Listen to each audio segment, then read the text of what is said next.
So in chapter 4, we basically covered the lumped linear system. For lumped linear system, the relationship between transfer function and the state space form. And in the last lecture, we got the solution of state space form for continuous and discrete case. In this lecture, we will see various forms of state space forms given one unique transfer function. Transfer function is basically unique, but it can be realized in different state space forms. So reminding that transfer function, this is unique. And if it's lumped system, then we may have state space form. And we say this is realization.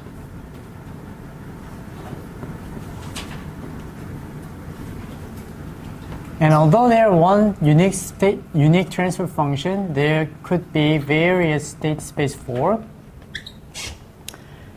And they should have some relationship.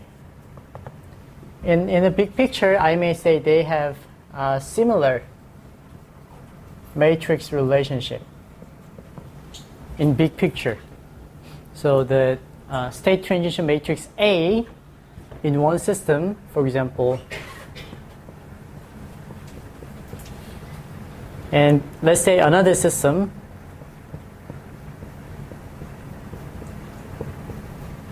then A and A bar, different state transition matrix, they may have similar relationship. So they are interconnected in some way. So to see that there could be multiple state space form,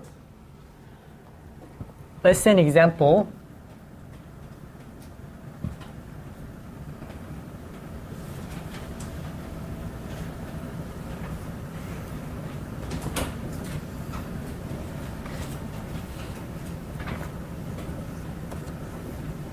Okay, there is this LRC linear circuit and 1 Henry, 1 ohm, 1 farad. So that all equal to 1. And their source, control input is U. So given this linear system, and as this is lumped system, it can be modeled as state space form. What to take as a state? If we take two states, then we can fully describe the system. So we may choose two states as we want. First, let's choose current IL as state 1. And let's choose voltage here as state 2. Okay, this case. Then we may have voltage L equal to differentiation of x1, so it's x1 dot.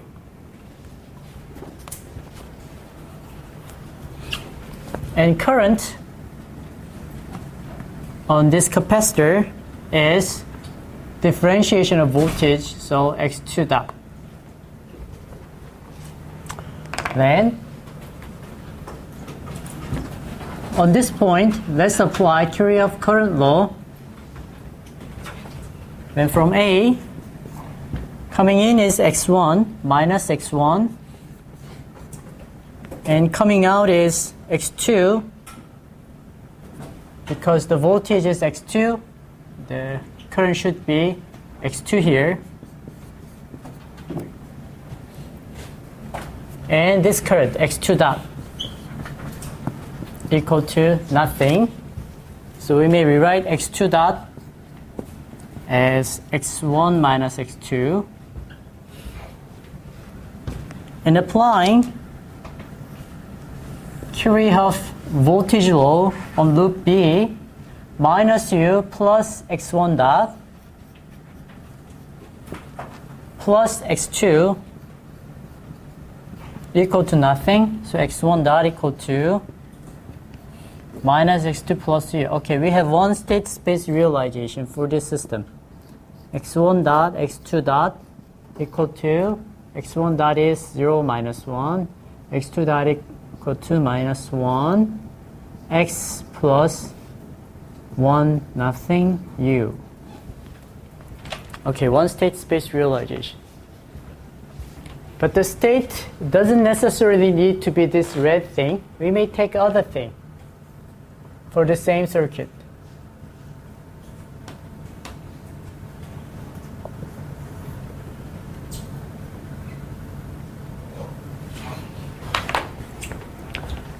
What if we take mesh current, the current around this loop as x1, current around this loop as x2?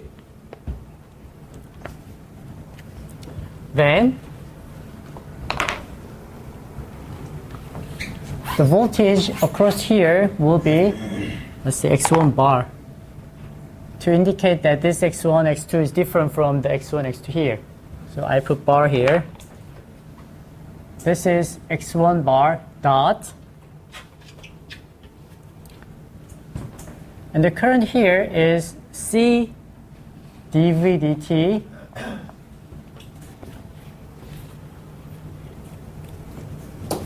here the voltage here is the same to the voltage of resistor. So in the voltage of resistor, V equal IR, R is 1, I is x1 minus x2. So this is C x1 bar dot minus x2 bar dot.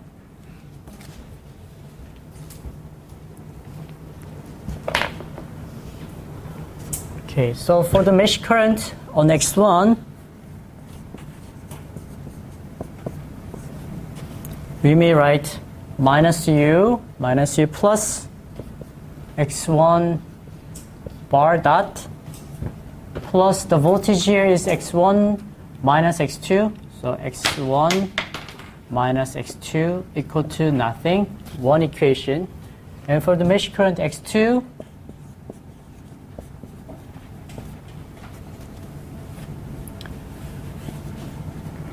x2 bar is this one, C equal to 1, so x1 bar dot, x2 bar dot.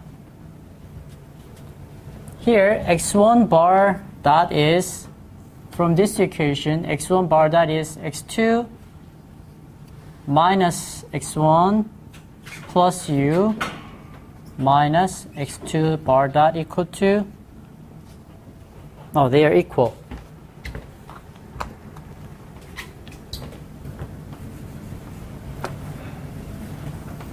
So from this we have x1 dot equal to minus x1 plus x2 plus u. From this, x2 dot is minus x1, nothing, nothing. Okay, so given one system, the same system,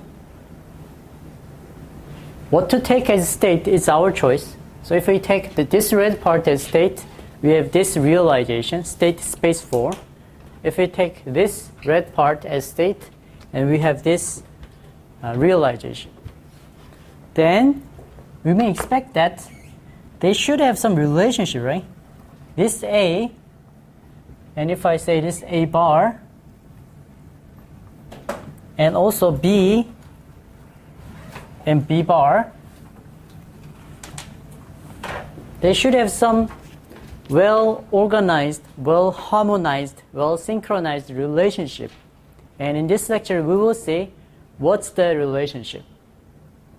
And the keyword that's solving, the explaining the relationship is bases.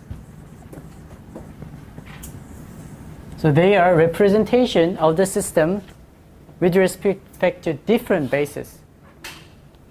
And if they construct matrices based on different bases, their relationship satisfy the similar relationship.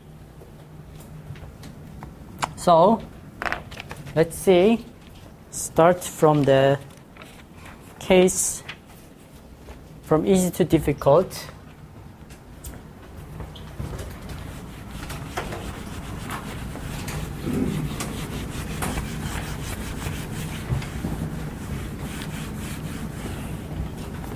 Basis.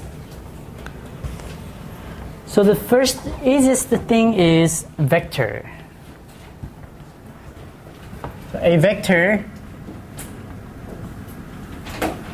one vector can be described based on different bases. So one vector, if there's one vector x, it may be described by identity matrix x. This means that x is described based on this basis. In other words,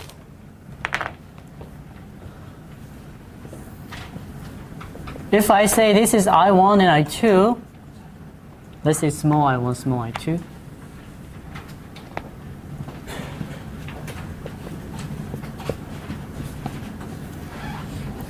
This vector x is small I1, 1, nothing, 3 plus small I2, 0, 1, 2. So I may rewrite that 1, nothing, 0, 1, 3, 2. Omitting, if I say this IP, omitting IP, in general we write 3, 2. So in general we skip it. We skip the basis. We just write like that, like this. But actually what it means is that its basis is I1 and I2. Orthonormal basis is underlying assumption, although we omitted it. But if we take different bases, what's the definition of basis? Basis is the minimum linearly independent vector, right? The minimum linearly independent vectors. So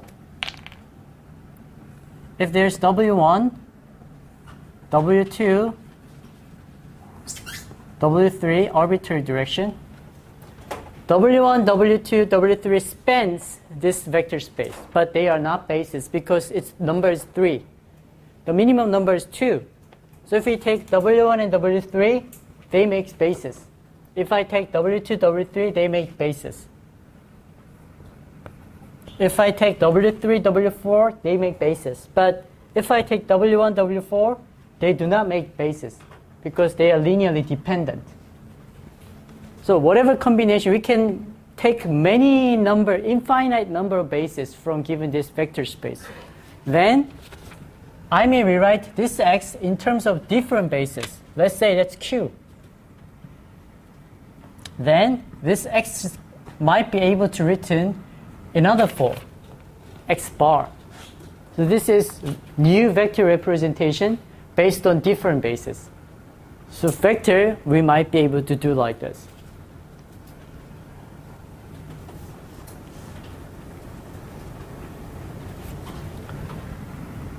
And extending it, we may extend it to matrix.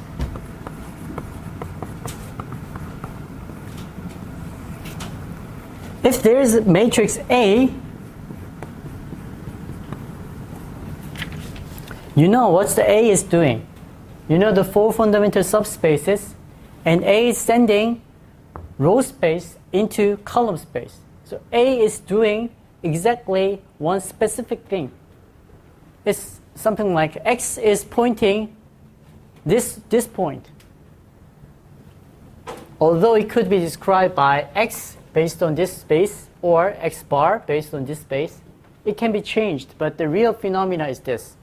Similarly, A is doing something specifically one operation that's done in n by n Rn space. Given Rn space, we can decompose it into 4 fundamental subspaces, and this A is doing exactly one operation. But if we change the basis of x and y, because they are vector, we may take different bases. So if we take different bases for x and y, A also may change accordingly. But the fundamental thing that A is doing will not be changed, although their bases are changed. We will see some examples for this. For matrix, we do like this, and extending it to state space form.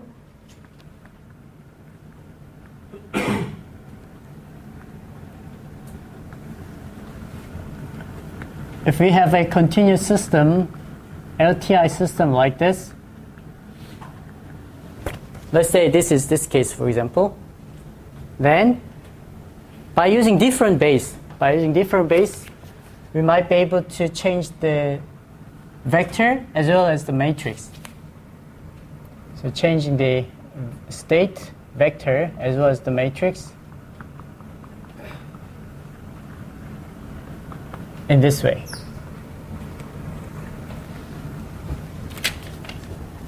So all those are just different realization based on different bases.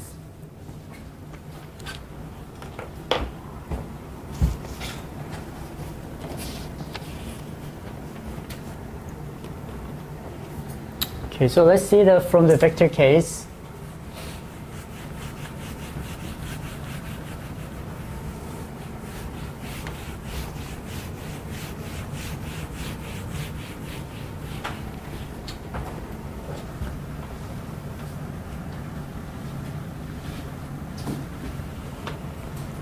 So as I briefly explained, if I write a vector x as x1, x2, blah, blah, blah, xn, it naturally indicates that x1 is relative to I1, x2 is relative to I2, xn is relative to In. So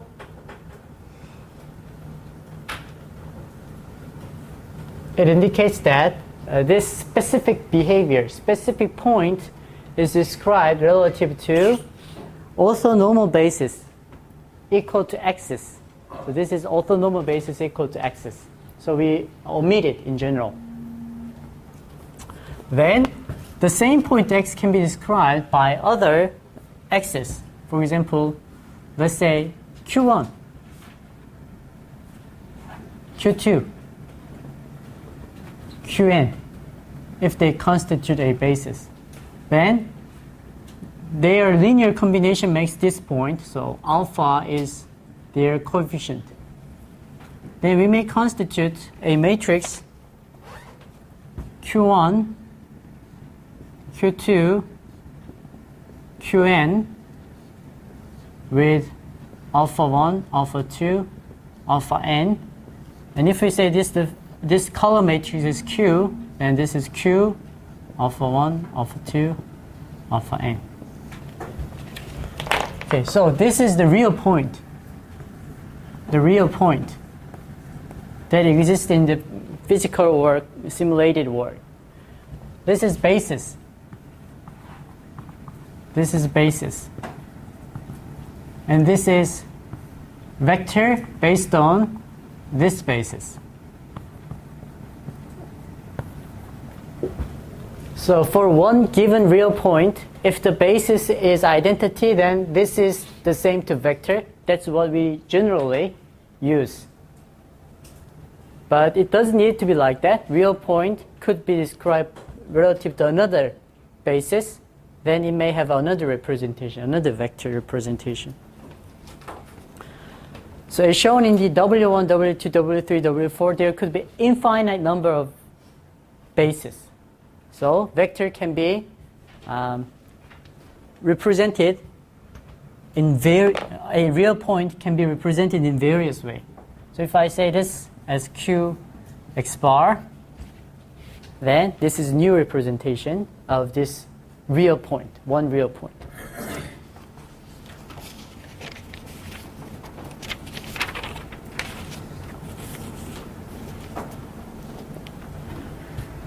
Now let's go to matrix then. Questions? 질문 있어요? 네. 저 Q라는 새로운 베이시스에 대한 벡터 값이라고 되죠. X에. 그렇죠. X라는 거는 하나의 포인트고, 그죠? 실제 존재하는 포인트고. 실제로 존재하는 어떤 한 점인 거고, 걔가 바뀌진 않는 거죠. 걔는 고정돼 있고, 걔를 뭘 기준으로 기술을 할 거냐, 그거는 이제 마음대로 바꿀 수 있는 거죠. 뭐 단적으로 내가 이 점이 있으면 이 점을 저 스피커 기준으로 적어도 되는 거고요. 저 카메라 기준으로 적어도 되는 거고요. 아니면 적도를 기준으로 적을 수 있는 거고요. 그거는 우리의 선택이라는 거죠. 근데 그것도 항상 직각일 필요도 없고 그냥 베이시스면 어떤 베이시스라도 우리가 갔다 와서 쓰면 되는 거죠.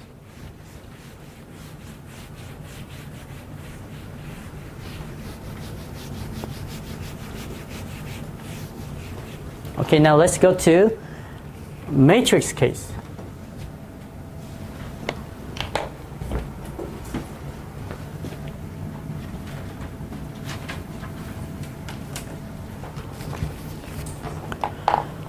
So we know what matrix is doing.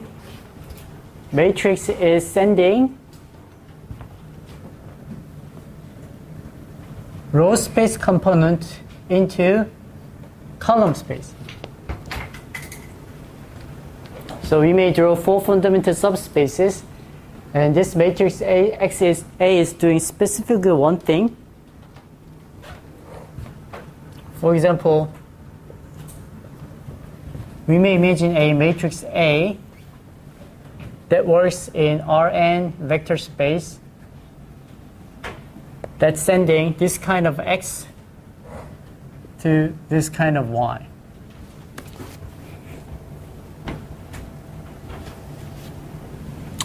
Or I may say, let's assume that a matrix A is a rotation matrix, rotating in counterclockwise by 90 degrees. That's what A is doing. But if in this case, we are using I1 and I2 as basis. But it doesn't need to be like that. We may select Q1 and Q2 as a basis. We may describe X bar which satisfy this relationship. We may describe not X, but we may describe X bar. Similarly, we may describe some Y bar instead of Y based on different bases. Then A is doing the same thing, rotation, 90 degree rotation. But A should be modified in some specific way.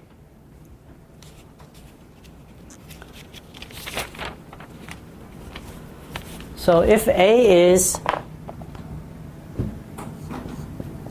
A1X is Y, based on the orthonormal basis I1, I2, I3, something like that.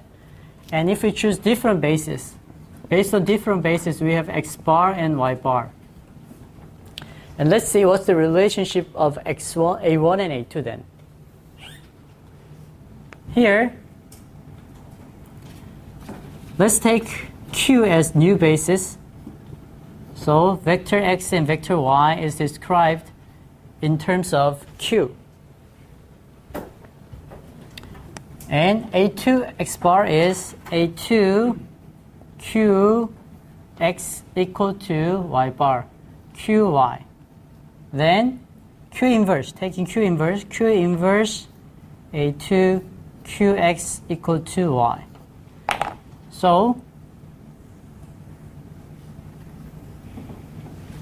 if we take a Q as different bases and changing the vector X and Y accordingly, then A1 and A2 have similar relationship, right? A1 and A2 are similar matrices. So they share,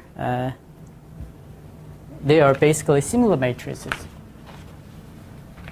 So if we think about the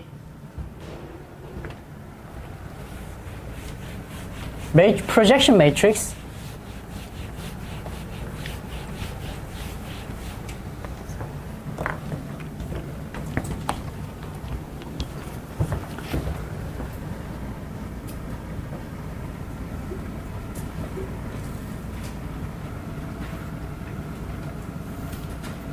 okay.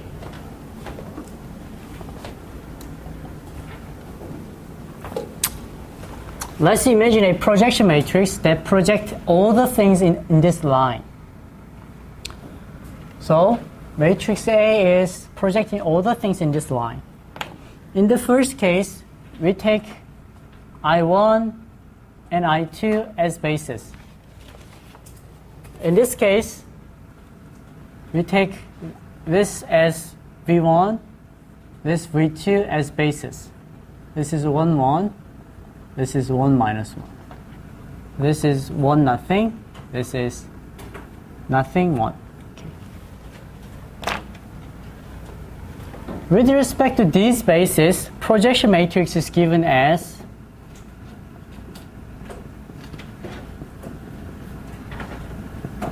like this. So whatever input comes in, it's projecting the vector on the line.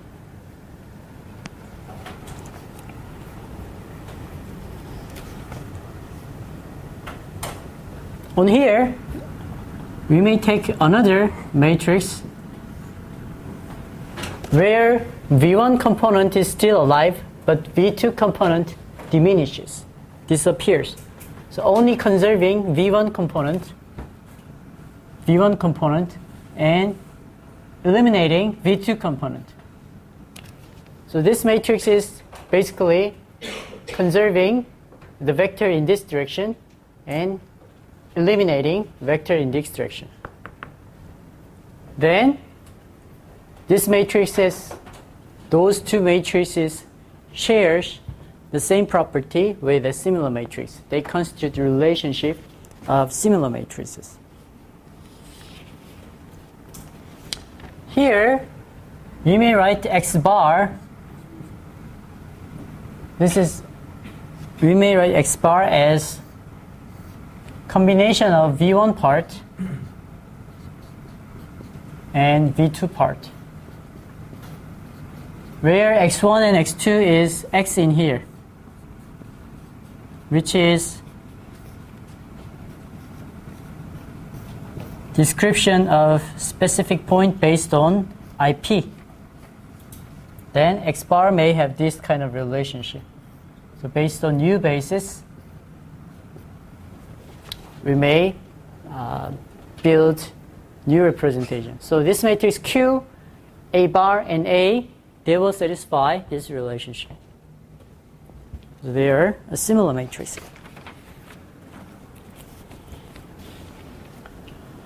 Now let's extend all the things to state space 4.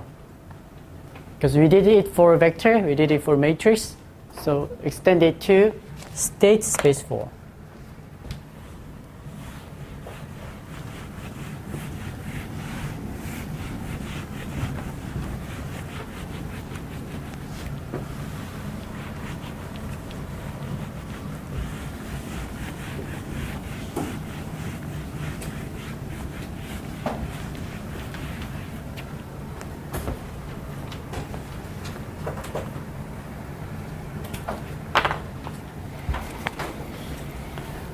Okay, let me write down the definition 4.1 in detail. Let P be on M by N real non-singular matrix. And let X bar is Px, which means P is a new basis, a different basis. Then the state equation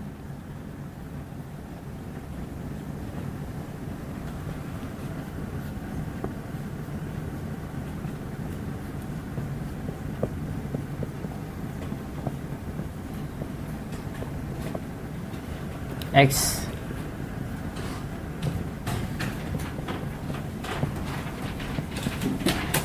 Y, where A bar is PAP inverse, B bar is PB, C bar is CP inverse, and D bar is D, is said to be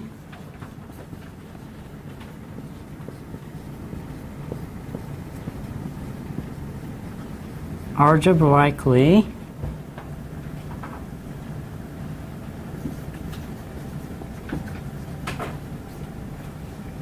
equivalent to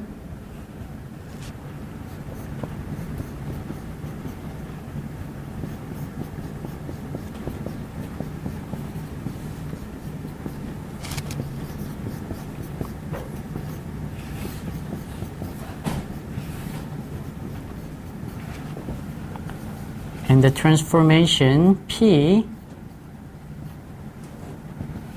is called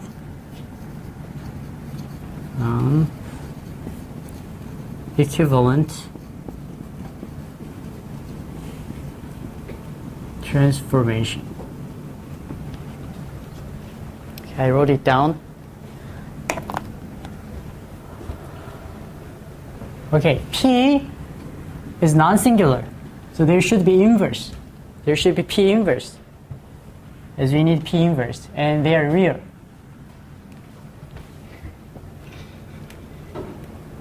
Then this state space form and this another state space form shares the property that A bar and A, they are similar.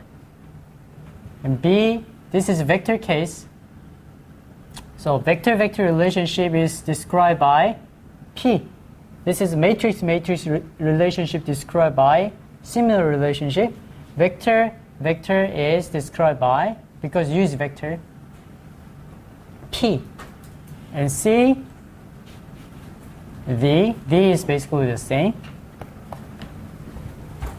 Then they are said to be algebraically equivalent. They are basically equivalent relationship, and X bar Px is called as an equivalent transformation. So from this, we may say three remarks.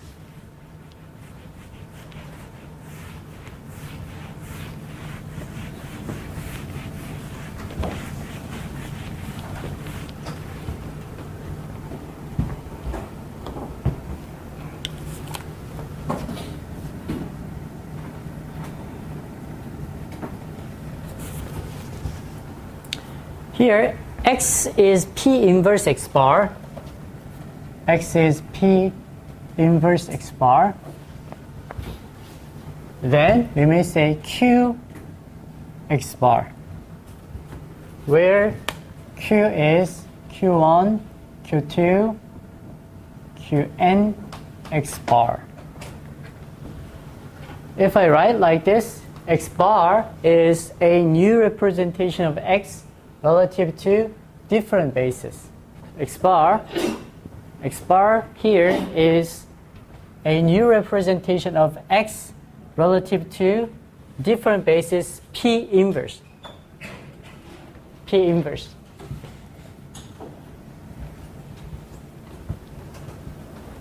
Remark 2.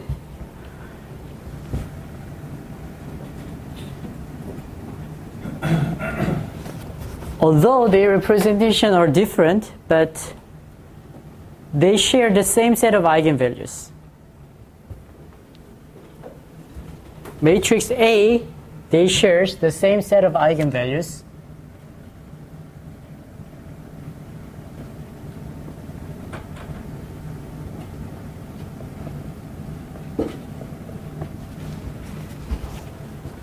This is kind of very intuitively makes sense, because what matrix A is doing is it's extending. It have specific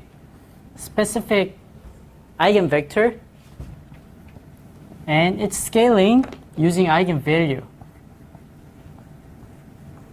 Okay, this is what matrix A is doing.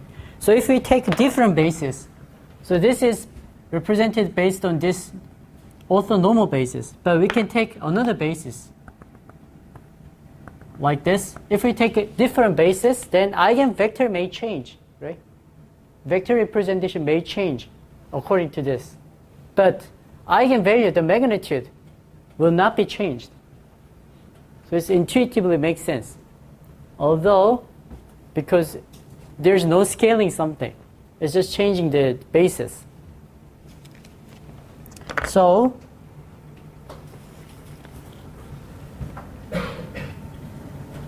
let's calculate the eigen values of A bar. This is eigenvalues of A bar. So lambda I minus A bar. Here, I may be written in terms of P. So I may write identity as P inverse P, or PP inverse. Because A bar is PAP inverse.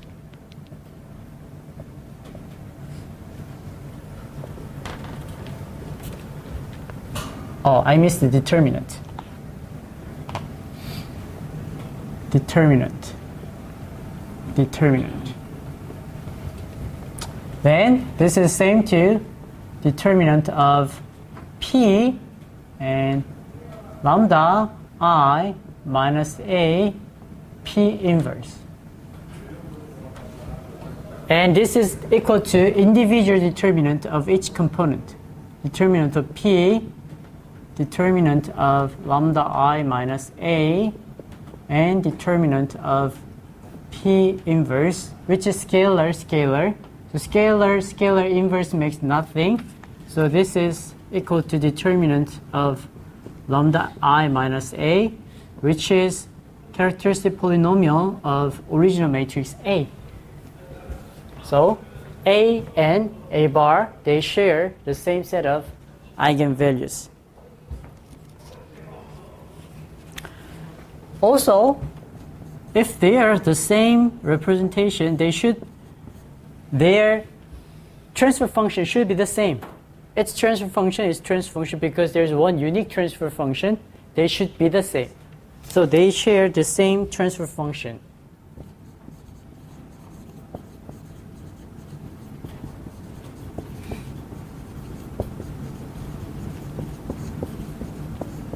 So in the last lecture, we derived that their transfer function is given by C Si minus A inverse B plus D.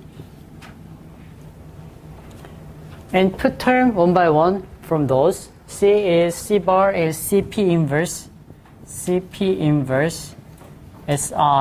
minus A bar is PAP inverse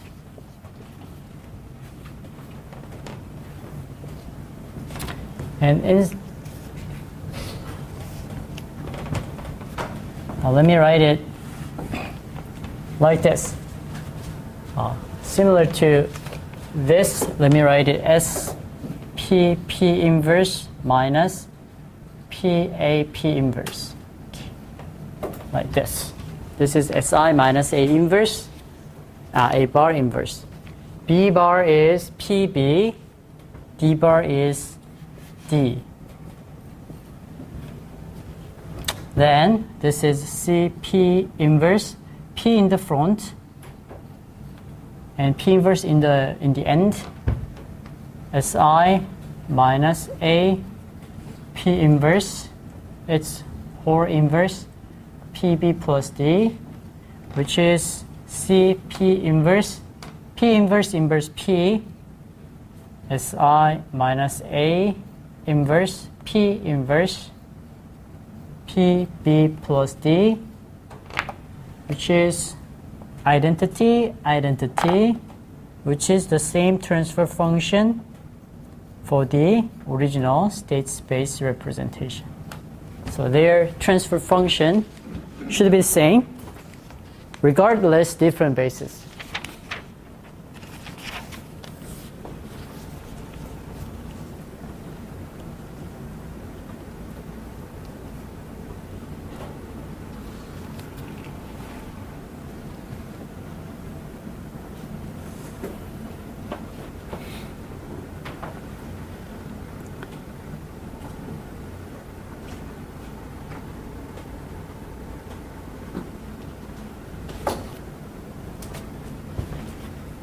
So this is algebraically equivalent.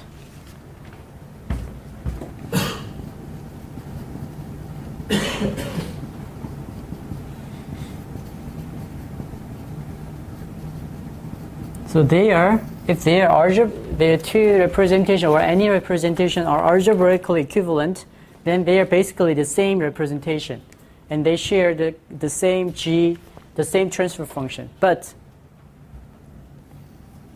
although they represent different systems, their transfer function could be the same to GS. So for A and B and C, A and B, they are algebraically equivalent. So they are basically the same function, same system. And they share the same eigenvalue, and they share the same transfer function as GS. But there are another CS, which is different from this system, but shares the same transfer function. That's what we say, zero-state equivalent.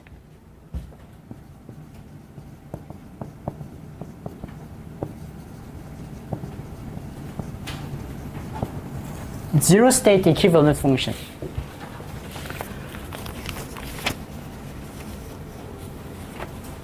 So let me define the zero-state equivalent system in here. Any questions so far? 질문 있으면 받고 넘어갈게요.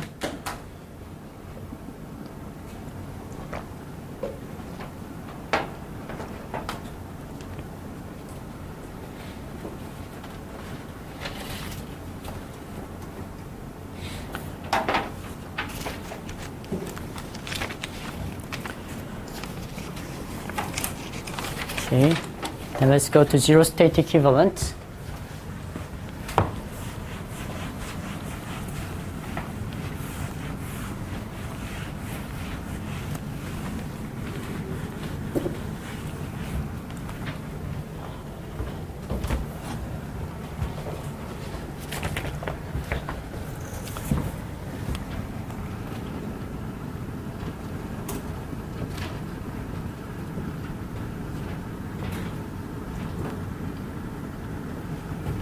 They are called zero-state equivalent if they share the same transfer function.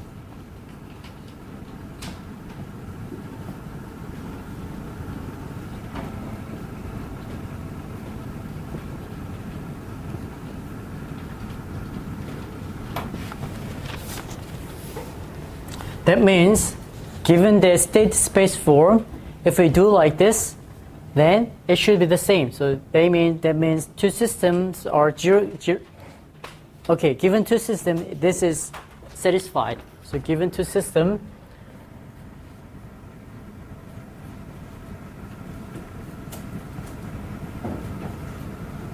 this relationship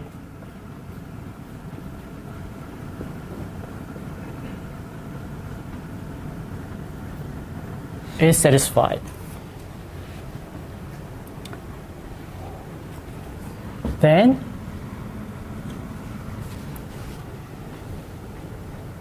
let's pinpoint. Let's more specifically describe what system are what state space representation are zero-state equivalent. To do that, we need to write this inverse in terms of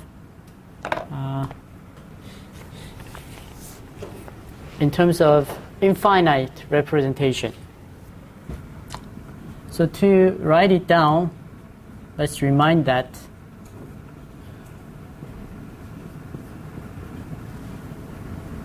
this power series is given by formula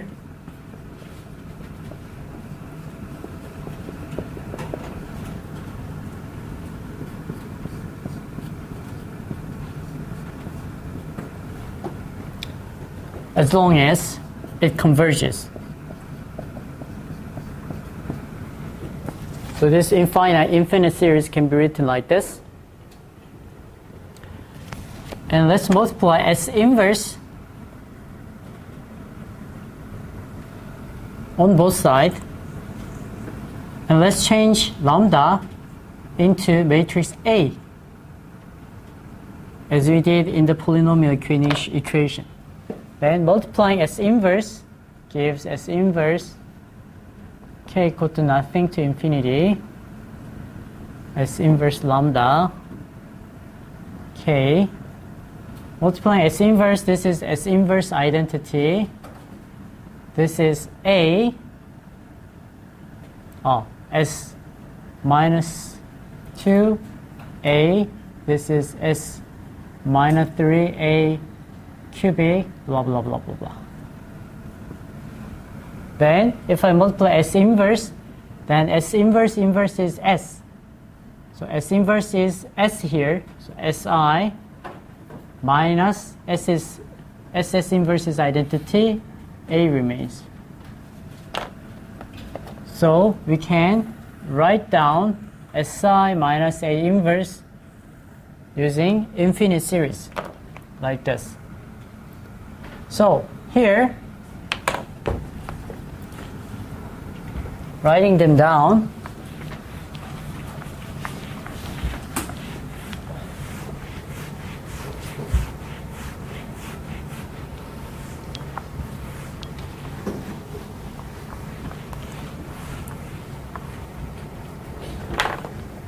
now the first part is D plus C SI my C. Okay, let's put the SI in the letter. C SIB, so CB S inverse, and C A B S minus 2 square. C A B S minus 2. C A square B S minus cubic, blah, blah, blah, blah. This is the first part.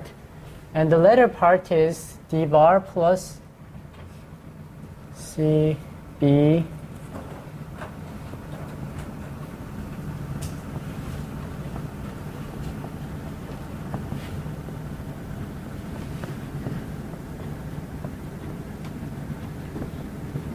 okay, it can be rewritten like this.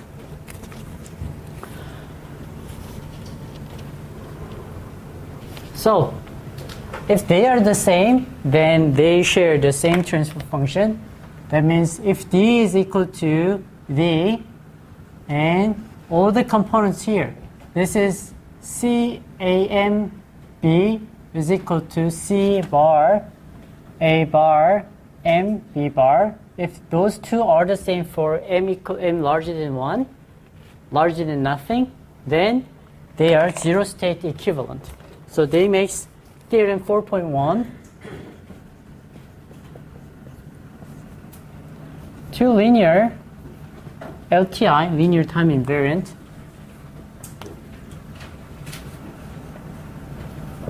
state equations A, B, C, D,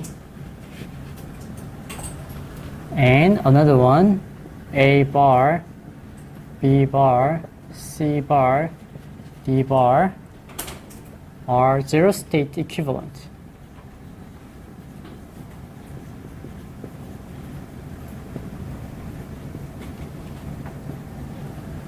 If and only if D equal to D bar and C A mth power B is equal to A bar mth power B bar for M larger than 1, nothing, for integers. So, there could be another system C, of which transfer function is the same to AB. So they all share the same transfer function, although they are different systems. For example, if we constitute a simple circuit like this, okay, there's one system.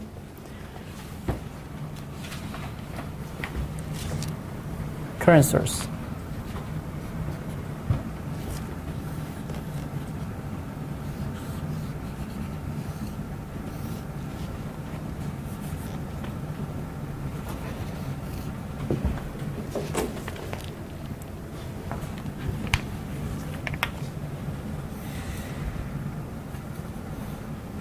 On here, let's add a circuit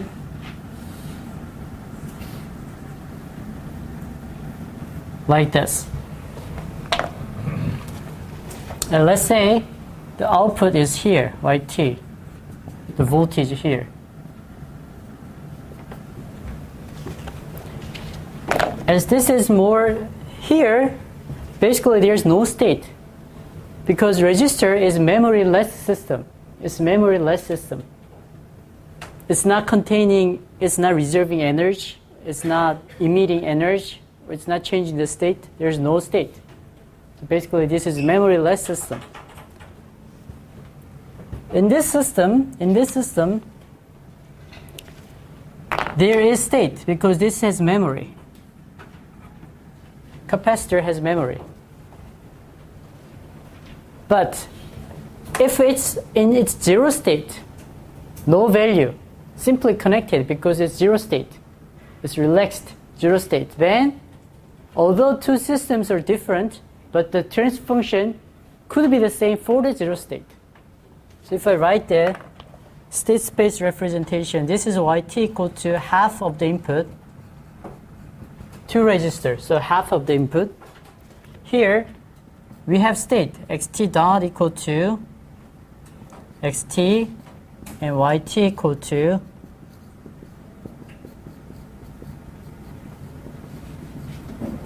so they are basically different system. But if we check it, D is here, A is nothing. Nothing, X plus B is nothing. Memoryless system. Then D is 0.5, D is 0.5, D are the same. And this relationship is satisfied if you check it. So they share basically the same transfer function. But their system is totally different. But they are saying if this is zero state, if xt is 0, then the system is yt is 0.5 ut, yt is 0.5 ut. So for zero state case, they share the same transfer function, but they are not the same system. They are different system. Okay. Okay. So we saw that there could be different realizations based on different bases. And after taking break, we will see that among the various realizations, there's kind of canonical form. 표준화된 어떤 예쁜, 규격화된 canonical form. So among the various A bar, A double bar, A triple bar, there could be various versions, but we will see a canonical form, canonical companion or canonical modal forms after taking a 10-minute break.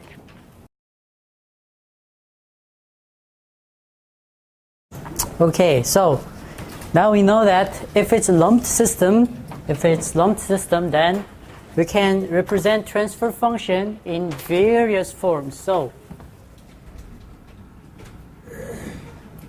let's say a state space form is given to be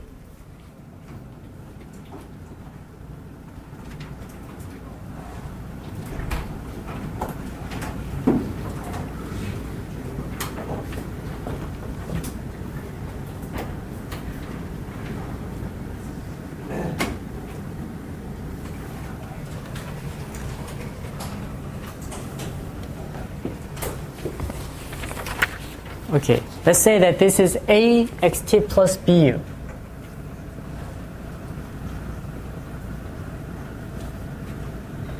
A state space form is given. Then we may rewrite another form. Infinite number of representation. There could be possibly many realizations. But among them, where if I write it,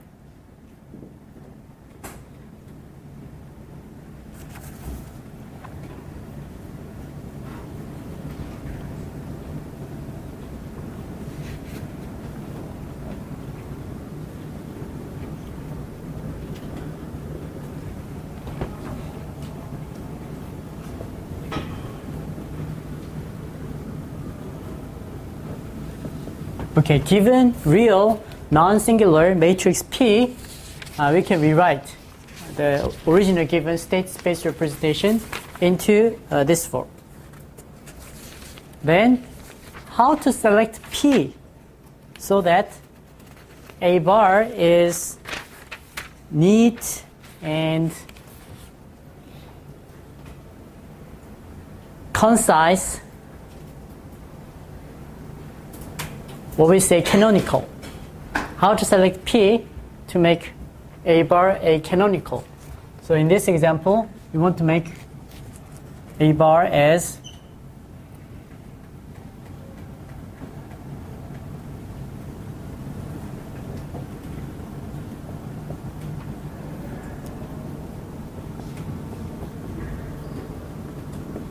okay, not B5, should be 5. This A bar is better than this, right?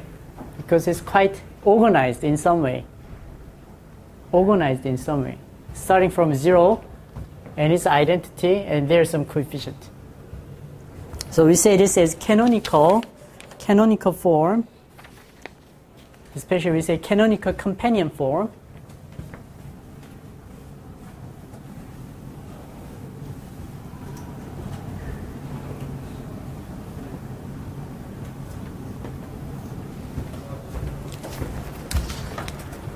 Okay, to see that,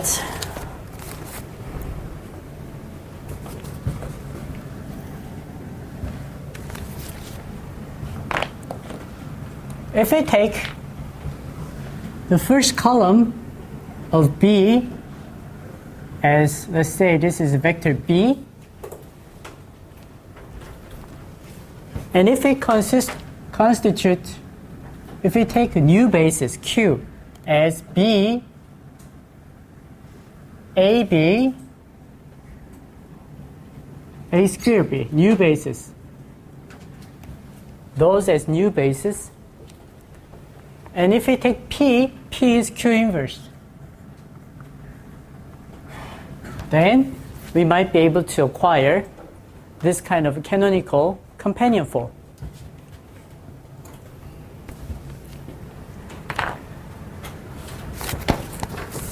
Here, let's take a look at A.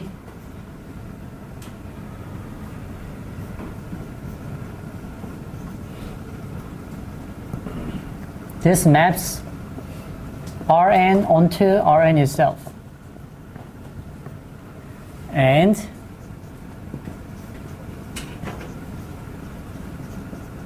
if you associate with Rn the orthonormal basis,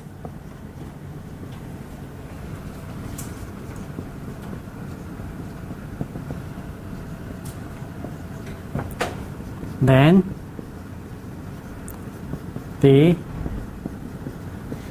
ith column of A, let's say AI,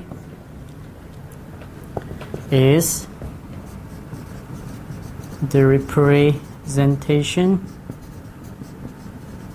of AII with respect to the orthonormal basis.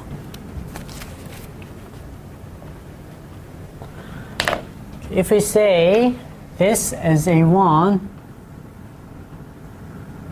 this as A2, this is A3, if we say the ith column of A as AI, then each of them is representation of AII. In other words, A2. A2 is representation of A using the second basis. Representation of A using the second basis. Naturally, right? This is so natural in orthonormal basis case. A, I2 is 0, 1, 0. It looks so natural in orthonormal basis case. But here, it will not be that natural. Here, the similar thing, the same thing, can be described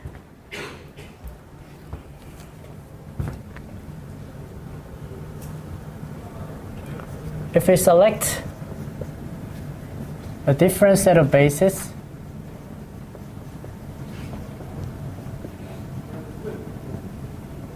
Q1, Q2, Qn, matrix A has a different representation, A bar, then the ith column of A bar, let's say A bar I, is the representation of AQI with respect to Q1, Q2, QA. Okay, the similar statement. This means that this is A bar, this is A1 bar, A2 bar, A3 bar. For example, A2 bar is representation of AQI. So A, original A, Q2. Here, Q was set as AB.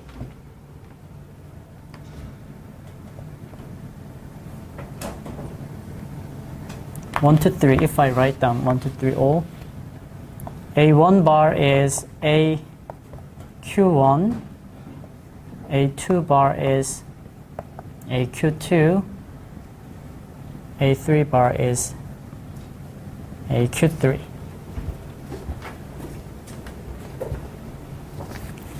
Let's do that, whether it's true or not. So new basis Q is, first column is B. B is 0, 0, 1. Second column, AB. AB gives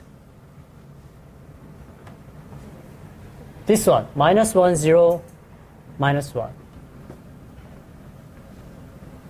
Minus 1, 0, 1, AB. And A square B. A square B, you need to calculate something. And this is a new basis. And if you multiply, set P as Q inverse, and if you calculate PA P inverse, you will get this result. Then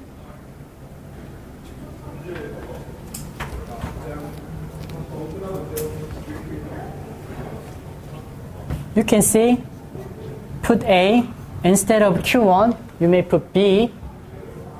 Then you can verify that this is true.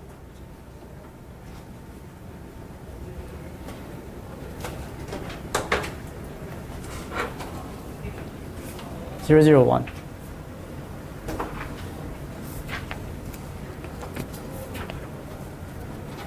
A Q1. 오케이, right? 맞죠? 그렇게 되죠? 0, 1, 0. 0, 1, 0 is A, B. 잠깐 뭔가 이상한데.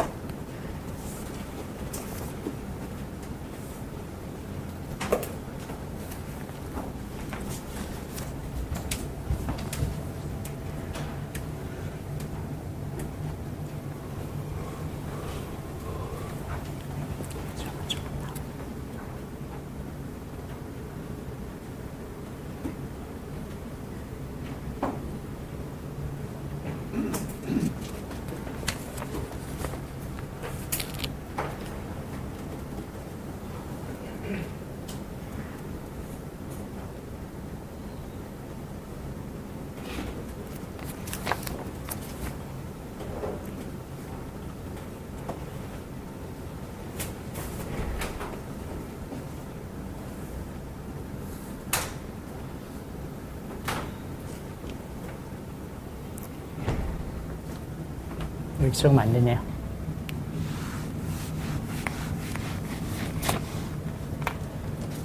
Okay. Sorry. It should be written in a way that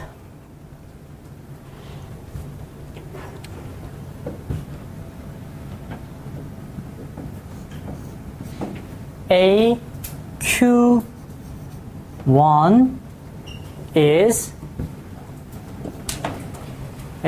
is Q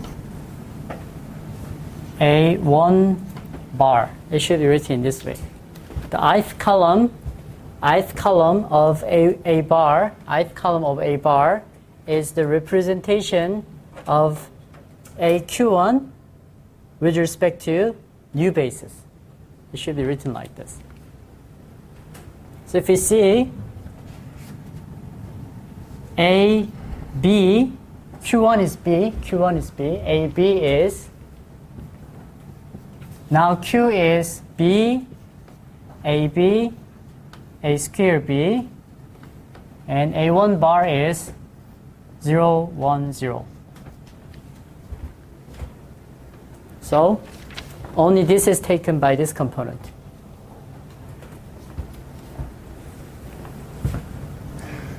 For 2, AQ2 is Q A2 bar, which is Q2 is AB,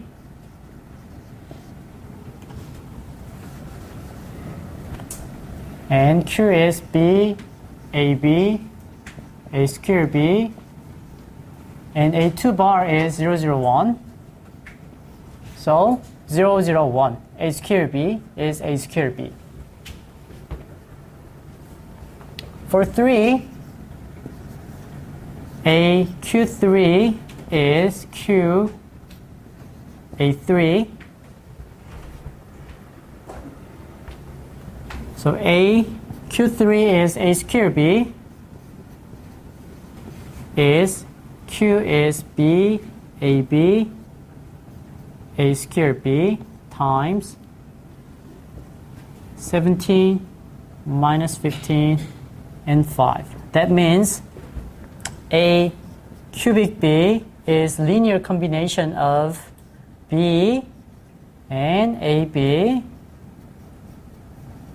and A squared B. You might be easily check it by simply calculating. So I need to write down like this.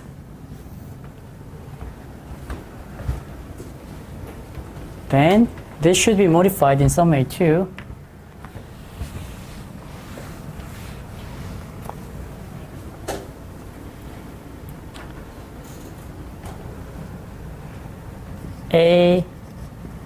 AII is identity P, orthonormal basis, and AI. So AII, for example, 2 for second column, 0, 1, 0.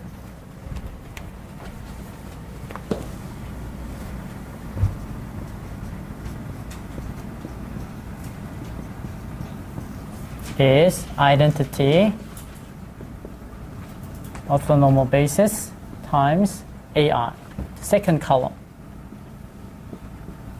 Okay, I need to rewrite it in this way. Okay, so this is how the way we calculate a canonical companion form for given this kind of state space representation.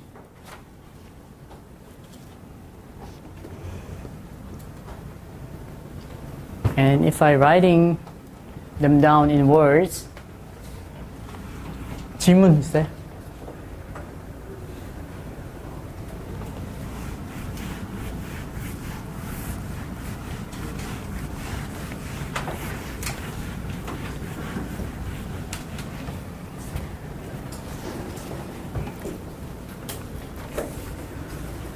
Okay, canonical form.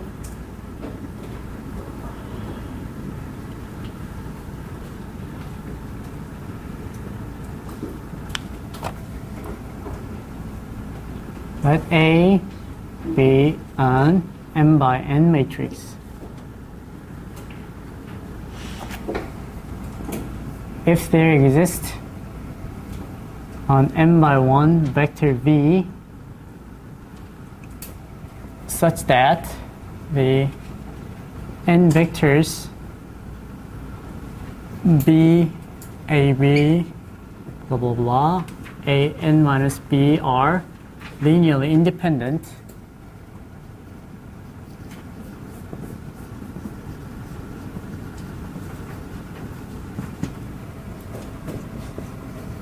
and if A and B is represented by beta 1, beta 2,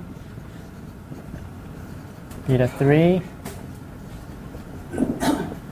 beta m, beta n, no need to m, beta n, then the representation A with respect to new basis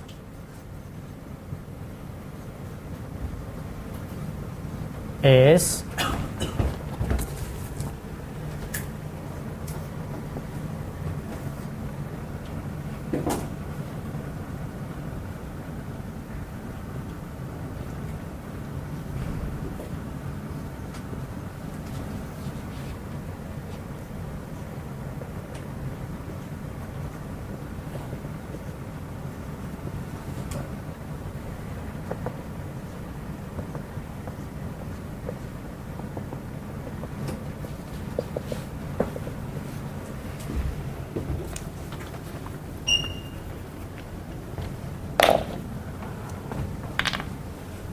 okay.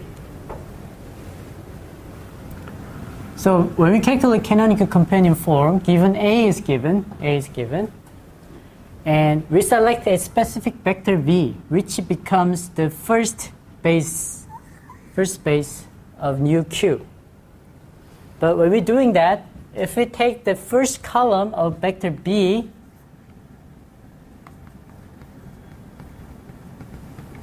if there's vector B in the state space form, if you take B1, the first column, like this, then if you take P as Q inverse, then we can write it like this. It doesn't need to be necessarily this one, but you may take this one to do like this. Okay, so let's say that we take this one.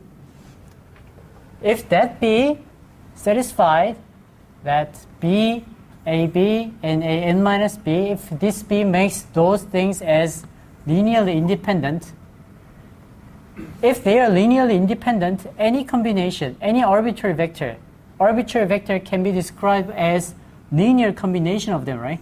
Because this is n component, n vectors. So they are, if they are linearly independent, they span whole space. So whatever vector is given, this can be described as a linear combination of them. So A and B also can be written like this. Then we can rewrite the original A in a way that this part becomes identity and their coefficient in the end, and they're nothing in the first row, like this. Identity here, coefficient here, and nothing. Coefficient is located like this. A cubic B is linear combination of those three things, like this. So they are coefficient. So in this way, we can make an unorganized A. We can make unorganized A into a canonical form. I may say concise form or more organized form or whatever representation. So this is canonical companion form. Okay, up to now, we didn't think about the complex version. There's no complex numbers. From now on, we're going to consider the complex case, which is, we say, second canonical form, canonical modal form. With complex I or J, we will think about similar thing, complex modal form.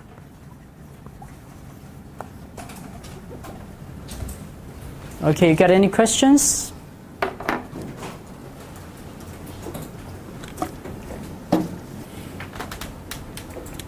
Now let's go to complex version, complex cases. Complex motor form.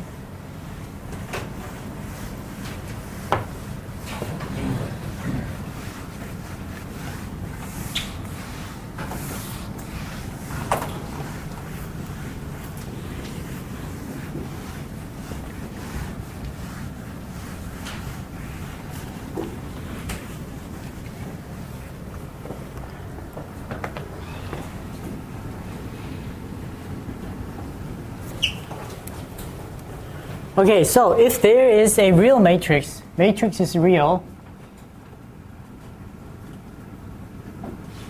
matrix is given, but its eigenvalue is not only real,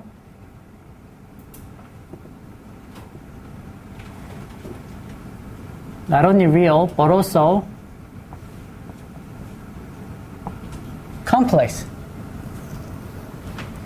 If A is real, then it should appear as complex conjugate form. So it should be A plus minus beta, alpha plus minus beta. Then we want to make this unorganized A to a concise form, A bar, a canonical motor form, which has real eigenvalues on the diagonal,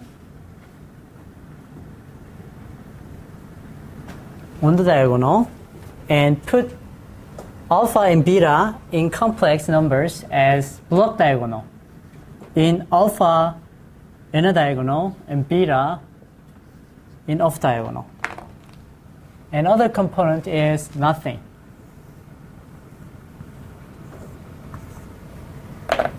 You want to make this kind of organized representation. To do that, we need two steps.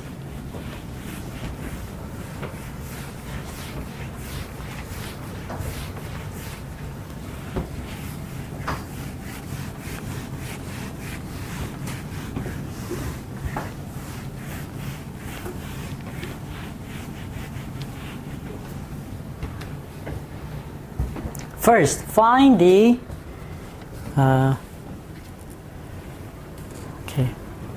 Let's start for a specific case that A is real and their eigenvalues are two real eigenvalues and one complex conjugate.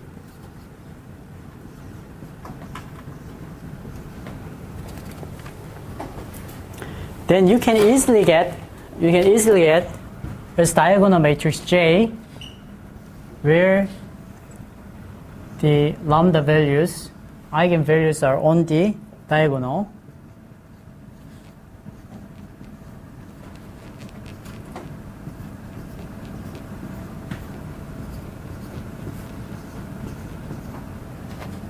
By doing this kind of diagonalization.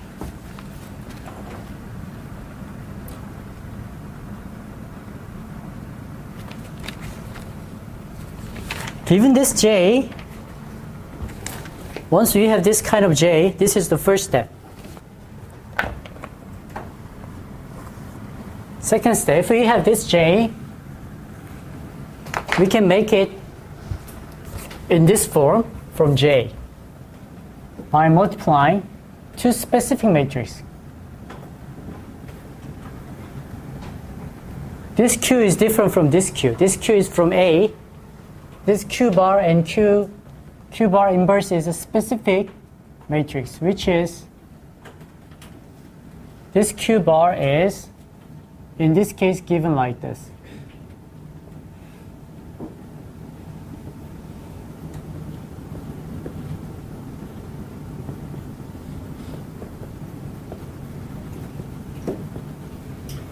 This is this kind of specific matrix. Then its inverse is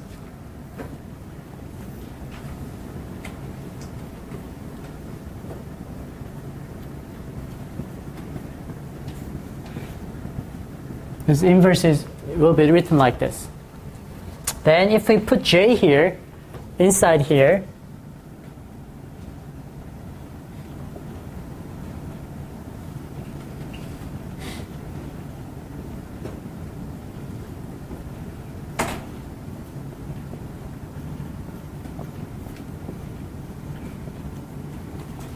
then after calculation, all the things are eliminated.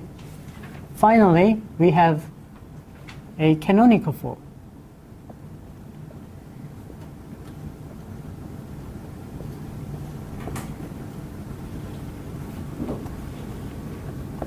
By virtue of this specific choice.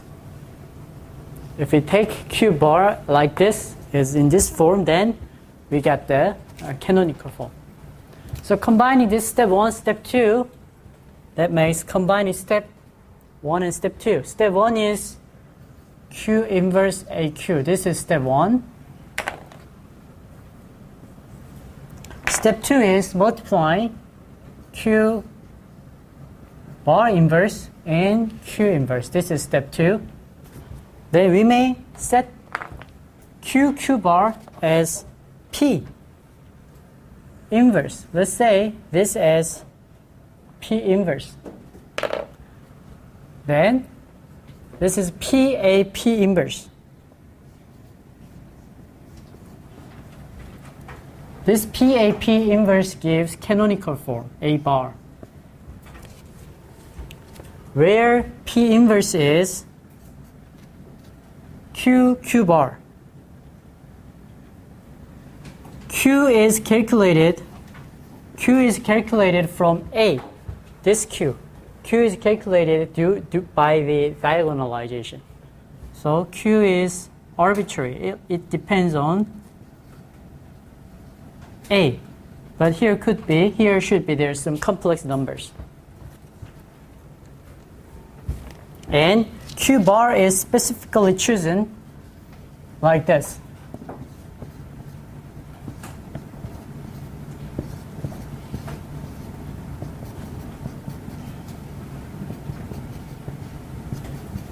It's specifically chosen like this.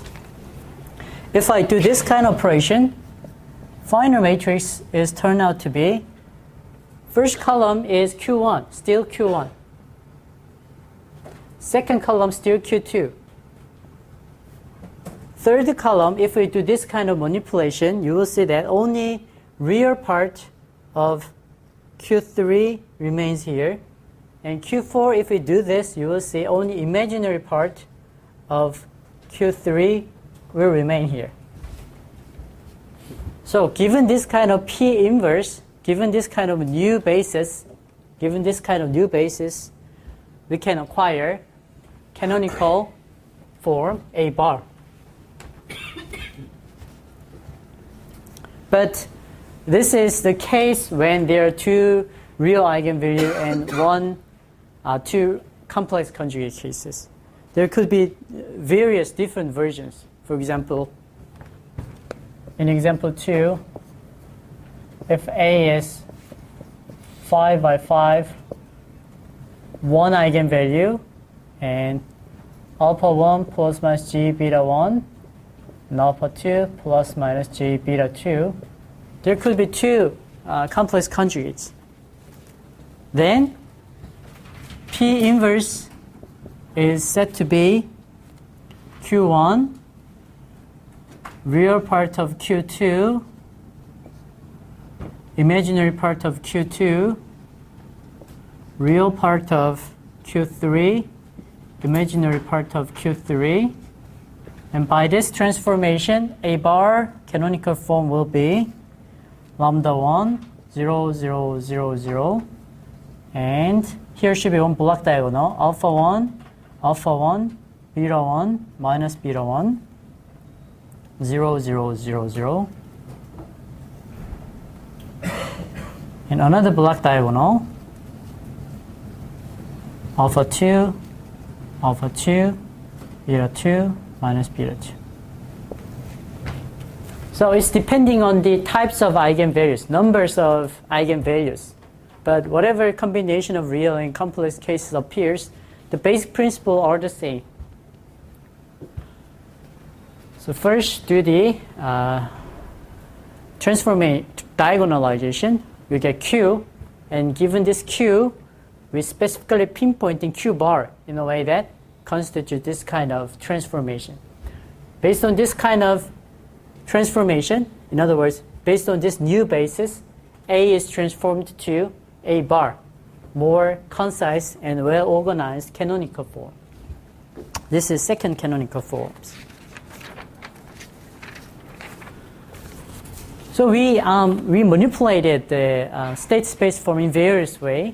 And you may ask, what's the real application? What's good for? What is good for then?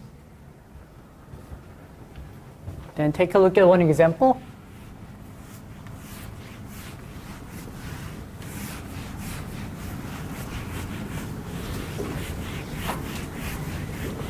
Okay, if there is a system that's not easy to simulate or do the experimentation.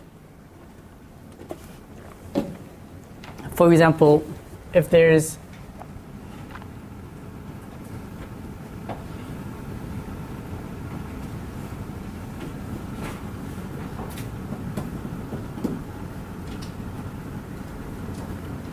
this kind of system. If you see the response, then you will see x1 like this, and you will see x2 like this. So x2 is too weak compared to the strength of x1. So the effect is not easy to visualize, or it could be possibly very sensitive to noise or whatever effects. There's negative effects, not so many, a few negative effects.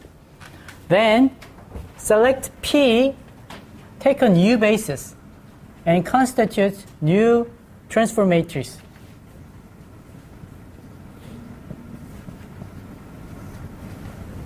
Which is coming from, we set x1 bar as scale down original x1 and scale up original x2.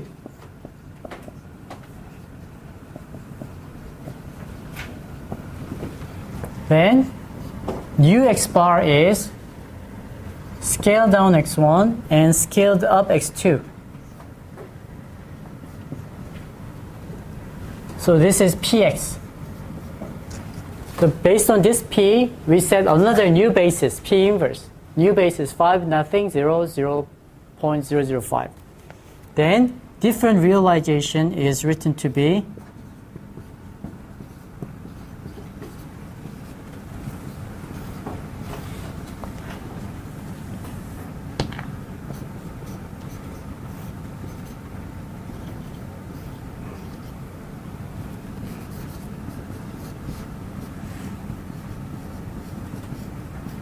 like this, and here you will see the response x1 bar and x2 bar in a similar level.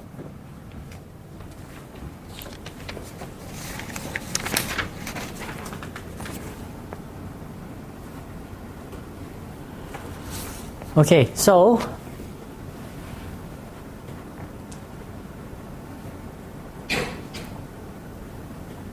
we've done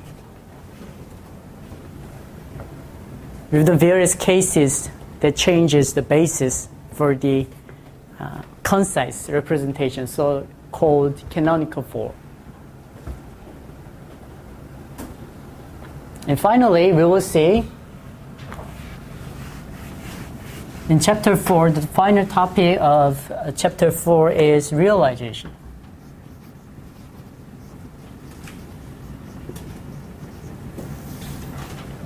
Realization. So we know that if the system is lumped, for a lumped system, GS can be written in state space form.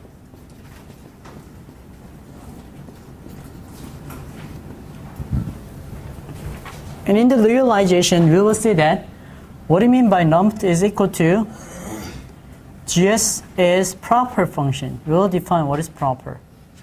If GS is proper function, and there is state space form. So given proper GS, we can change it into the state space form.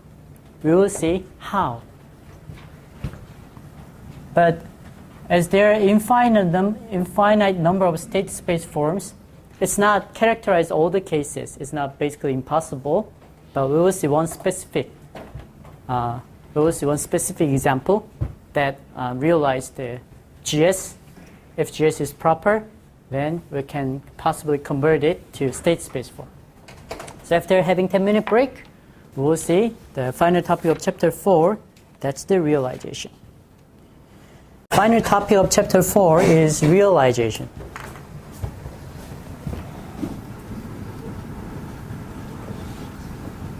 That converts transfer function into a state space form. The given transfer function,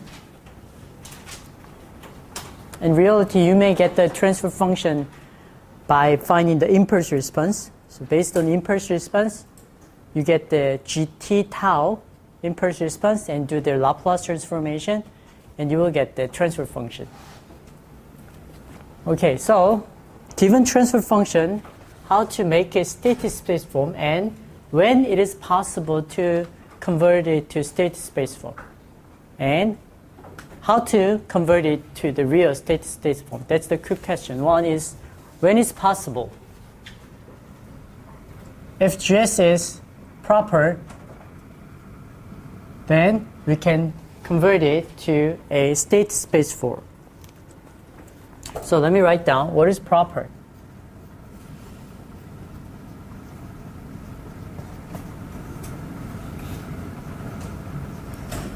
First, the GS should be rational form. If it's irrational, containing like this kind of something, then it's impossible to, because they're infinite states, it's impossible to take the states. That's distributed system. For lumped system, the rational function, GS is rational. So rational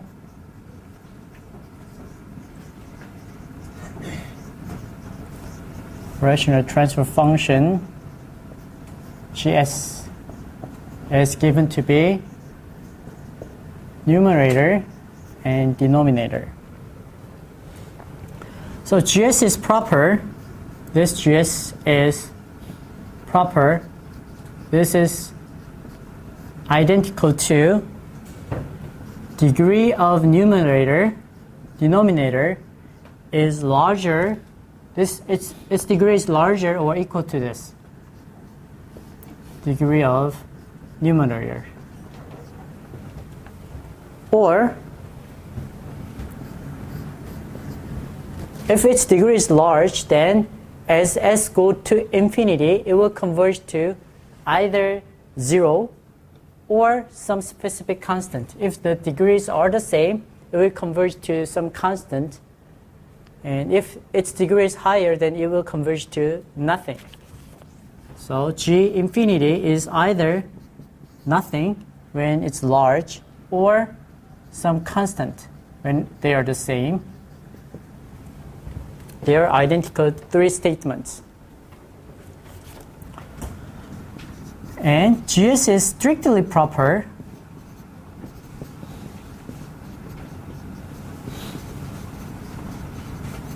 for the case when it's large, excluding the case of equality.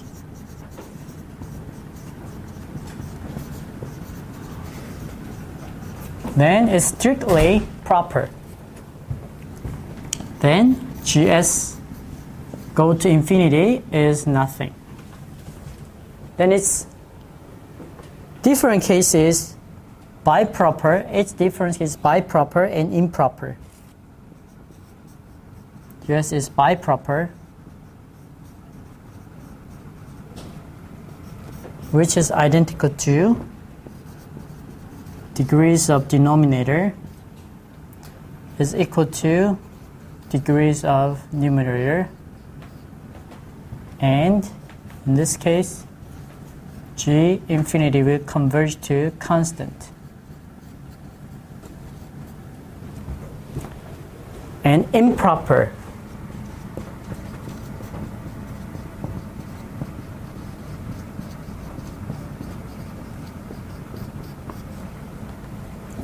where degrees of denominator is smaller than degrees of numerator, then G infinity will diverge. The absolute of G infinity will diverge because numerator has larger degree, so it will not converge.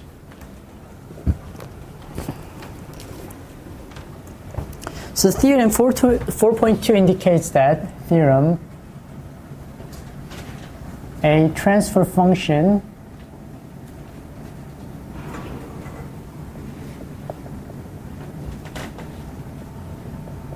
matrix GS hat is realizable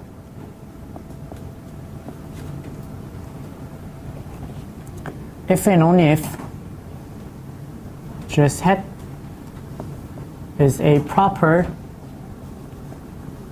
rational matrix.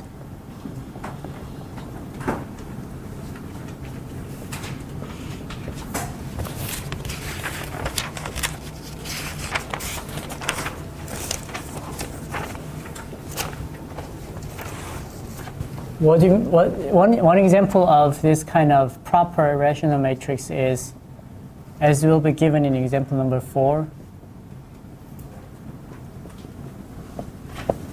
like this. Each component is rational and each component is proper.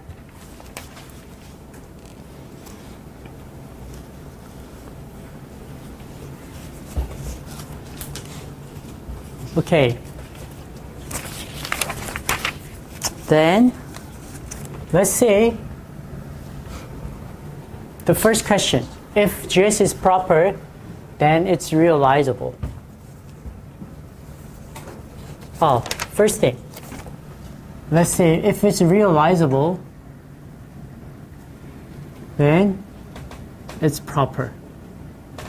If it's realizable, that means this GS hat is C SI minus A inverse B plus D. If it's realizable, there exists ABCD that satisfies this relationship. Here,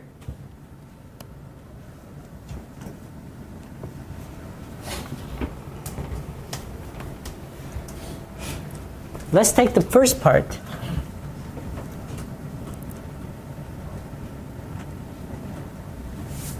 As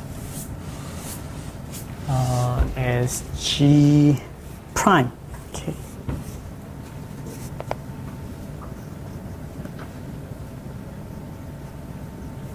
D, for example, the first part.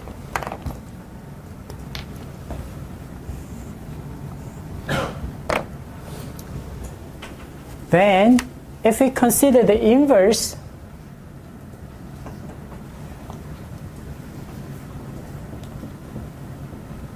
the first part can be rewritten in a way that, because this is inverse, there should be some determinant of SI minus B, SI minus A.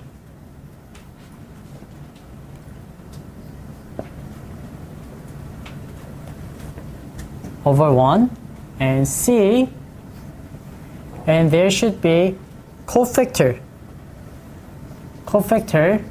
of this component prime B. Okay.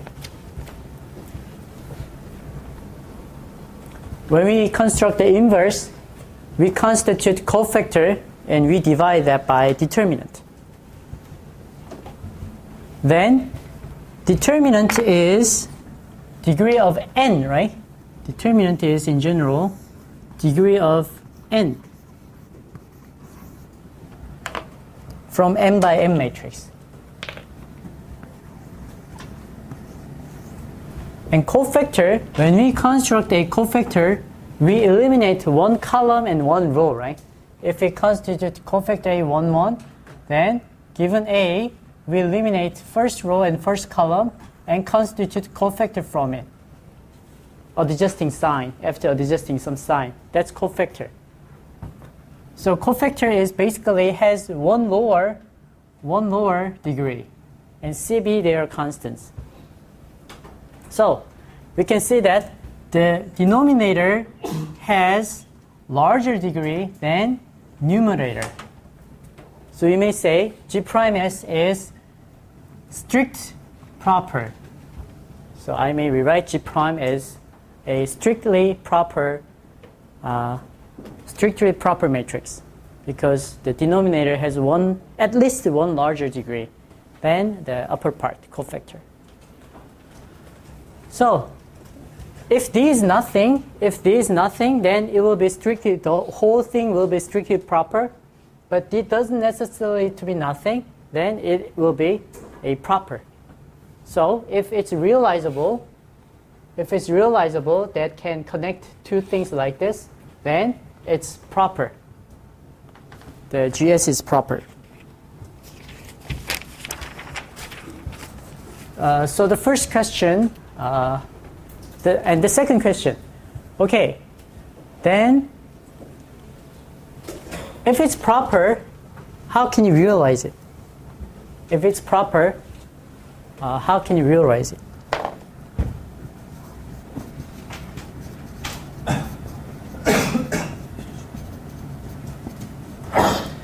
Actually, this is a proof of if condition, and the second question I'm indicating. So if the first question is when can you make it realizable? The answer is if GS is proper, then we can make it realizable. We can realize it. The second question, how to realize? This is how. This is when. But this how question is also proof of only if and only if for the theorem 4.2. But we will not prove it. We will just sketch it. Sketch. And I will try answer not the proof, but the how.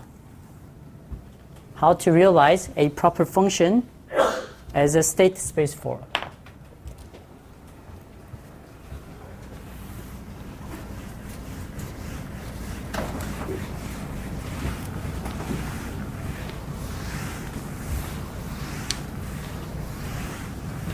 For this, I think I'd better start with an example.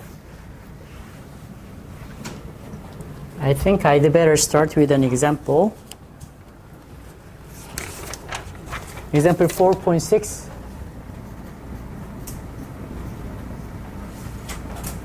GS is given to be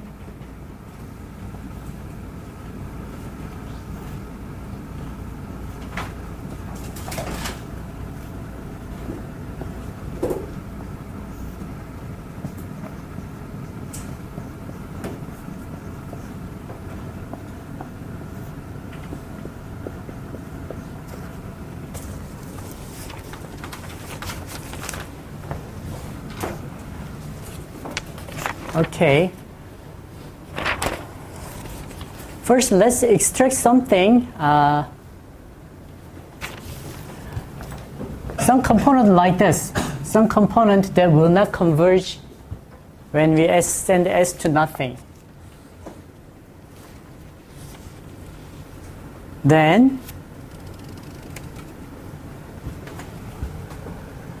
for this, for example, we may rewrite it as 2 minus 12, which is 2 minus 12. Okay, like this. So this component number 2, it will not go to 0. It's some component like D.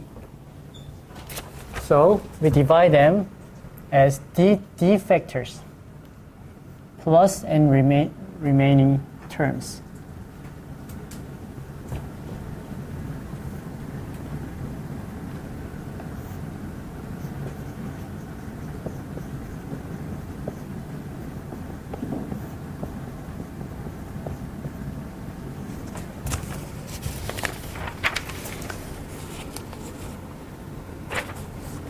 And for this, something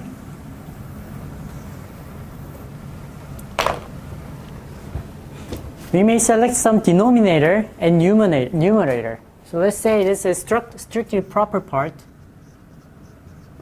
And I want to represent it, this strictly proper part, as some denominator and numerator. For the denominator, let's take denominator as compact as possible. So what should be included is 2s plus 1 and s plus 2 squared. They should be included. So this should be included. And 2s plus 1, let me write it as plus half. They should be included as a denominator. Once we constitute the denominator, then we may represent the other thing as a matrix form.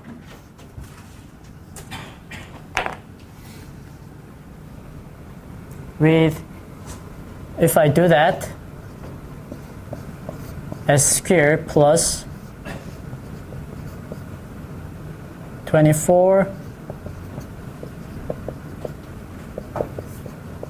s plus, okay, I can constitute numerator. So this is rational form, proper 30 degree, second degree, proper rational matrix. So this is the condition to say GS is a proper rational matrix. This is proper rational matrix. With this form, we can construct x dot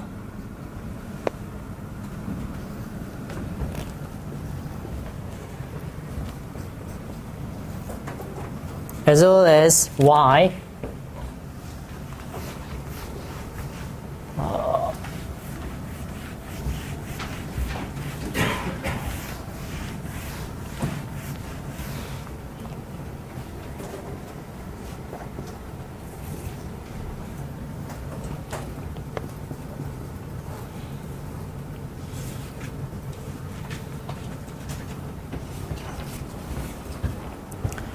if we have this form,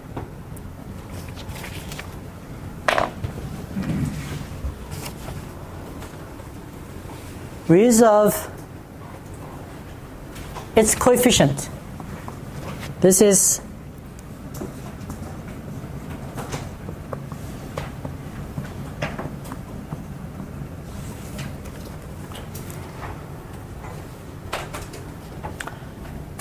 it's selected in a monic form, which means the first component, the first coefficient is equal to 1.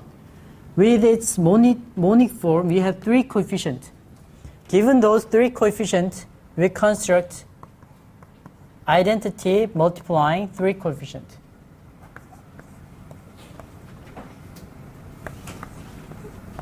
Okay, 2 rows are completed.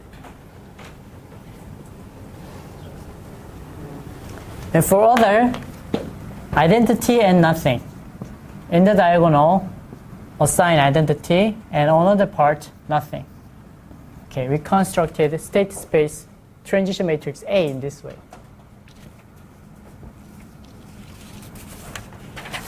And on the B part,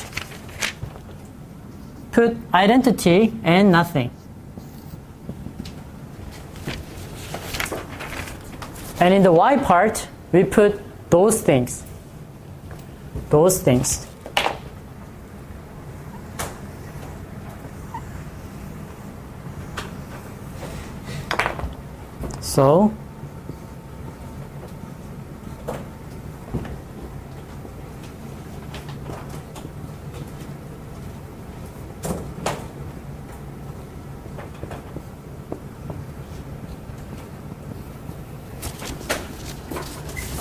So we constructed C, and finally D, we put remaining part, residual. Okay. In this way, we can realize a proper rational matrix into a state space form. So let me mention some terms. First, ds. This ds is called a monic least common denominator.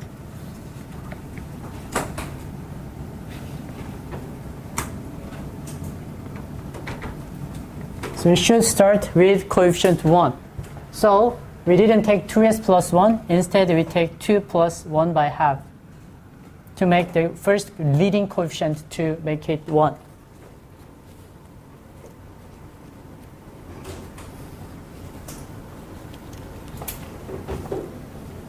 And if we do that, we say this kind of realization as block companion form. We say this as block companion form.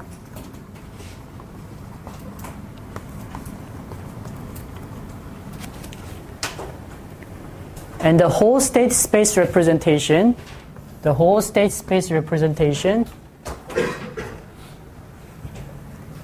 is called controllable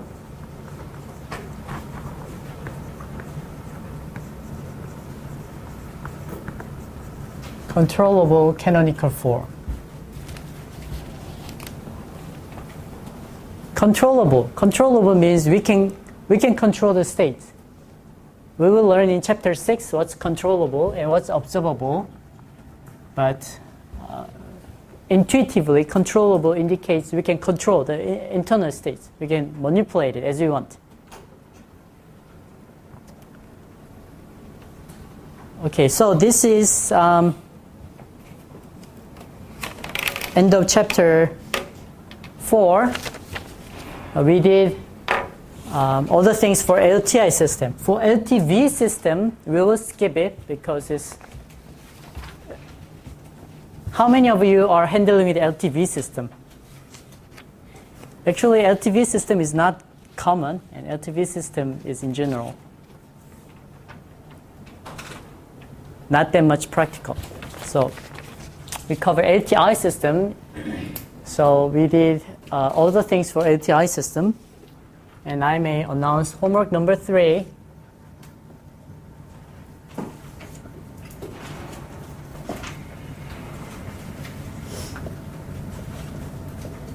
If you have different version, please take a look at the blackboard.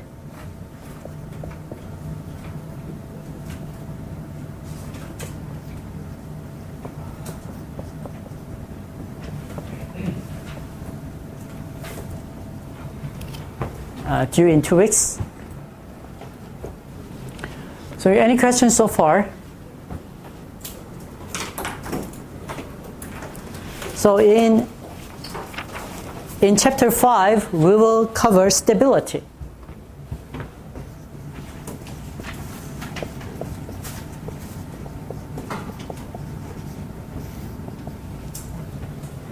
So one terrible example of unstable system was Chernobyl nuclear power plant. That was kind of designed in a way that positive feedback is in the loop. So it was unstable system. But the engineer didn't analyze it seriously.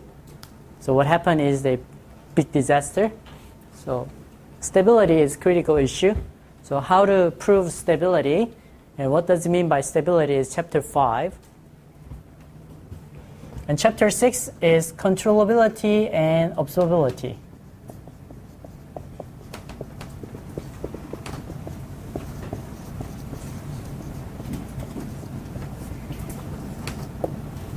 Controllability is whether we are able, given the state space form, we can analyze whether we can control the internal state or not.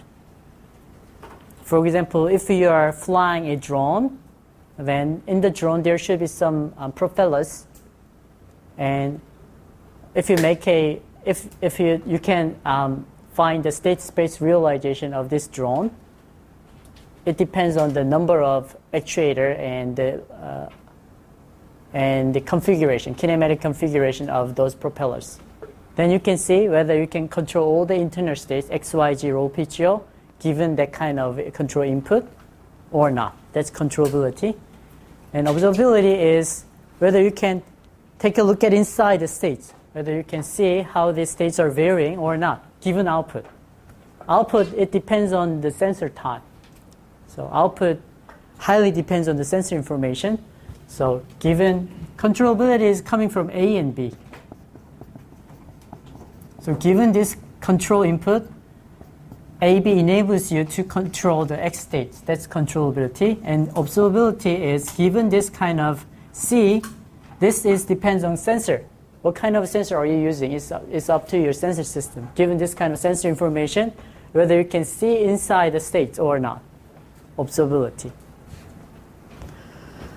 Okay, so any questions for chapter 4?